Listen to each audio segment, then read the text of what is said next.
The EX1 will be the first weapon to unlock for a lot of users in Vanguard's final season, and I have the builds you need to get it gold as fast and painless as possible. Welcome to the channel. Today we'll be taking a look at a weapon that's a little bit different than we're used to here in Vanguard. Some players may recognize it from Advanced Warfare, but I'm not one of them. However, after experiencing it for the past couple of days, I can say this version is ridiculously overpowered, and you'll probably want to check out the general play builds I have later in the video. Like Season 4's first weapon, a blueprint for the EX1 unlocks in the Premium Battle Pass at level 5, if you choose to go that route, with the base weapon unlocking at level 15 if you don't. Depending on the direction Sledgehammer goes after the season ends, they may unlock the base version for everyone, like they have done for weapons prior. The builds in this guide will revolve around the standard weapon everyone is able to get. Getting into the challenge builds, the first one I have is a general leveling build created around weapon level 20 that I used in hardcore small maps to gain initial weapon levels very quickly. It is a progression based one, so I did update it over time when I could, with better attachments, but the gun is so overpowered that almost anything will decimate your opponents as long as you're accurate with it. Pictured here is the final level 70 version the build turned into. Anytime I wasn't using something specific for a certain challenge, I was using this, and it was by far the main contributor for the challenges that will unlock naturally along your run. These include the 400 eliminations, 50 headshots, 50 multi-kills, and 30 bloodthirsties. The 100 close-range kills would have also completed naturally, but now doubly so due to an extra set in the restrictive attachment challenges. Now normally I would advise you to wait and stack the two, but you'll most likely be done with the first set before the second even pops up. And speaking of duplicate sets, definitely wait to complete Deadeye's long shots, as there will be some more of those waiting for you later on as well. The builds the rest of the way are going to be tailored to specific camo challenges. The first such one is for the Wildcat challenge, which went in a different direction than I was expecting.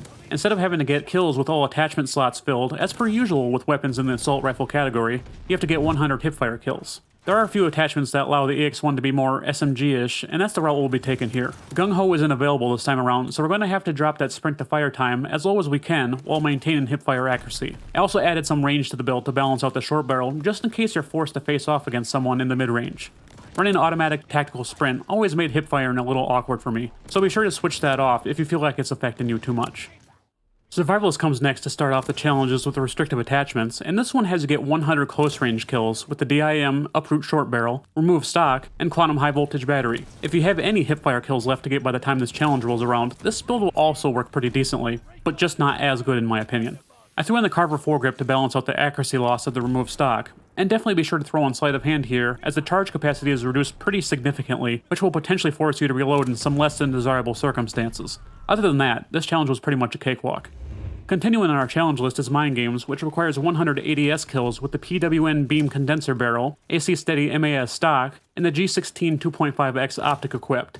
It doesn't happen often, but this is one of the very few times where all three restricted attachments lined up perfectly with the progression build I was using, so to me, these felt completely natural to do, as I was already very familiar with the way the setup felt. The build is semi-automatic and is balanced to be good at all ranges, where it pretty much kills everything in one shot, barring the extreme ranges where it may take another. It doesn't necessarily do any one thing spectacularly, but rather does everything well, and sometimes that's better. Like the previous challenge, this too will fly right by. The last challenge in the guide is one I could have done without. It's for Death Artist and has you get 100 long shots. Yeah, we're back to that number. With the SD Instant Grab Barrel, Royal PV Cell Reserve Battery, and the Frenzy Proficiency equipped. Up until this challenge, everything went by very smoothly, but by the time it completed, I was super ready to just be done with the weapon. It certainly didn't help that I wound up grinding Deadeye's long shots out, thinking the second set was no longer put into seasonal weapons. Boy was I wrong. Anyways, the setup here actually works very nice at range, which actually surprised me. I thought the low damage of the barrel, even with balancing it out a bit, was going to make it a problem, but it didn't. Who could predict that an actual laser would kill decently fast? But seriously, it can be a little bit difficult to track enemies every once in a while due to the brightness of the laser, so just be mindful of that. Finally, in addition to the level 70 hardcore build I showed earlier that I used for general play, I also have one more for the core side of things. This one uses the sniper conversion barrel and is honestly just stupidly OP. There's a bit of a charge up time, and it does require a tremendous amount of accuracy, but if you can get past that, it's amazing how aggressive you can be with it. There are things you can do that just shouldn't be possible. I can't even fathom the destruction you could cause by pairing it with something like this that's also super aggressive. Test it out, and let me know how it fares for you in the comments below. Take care, and enjoy the rest of your day. Later.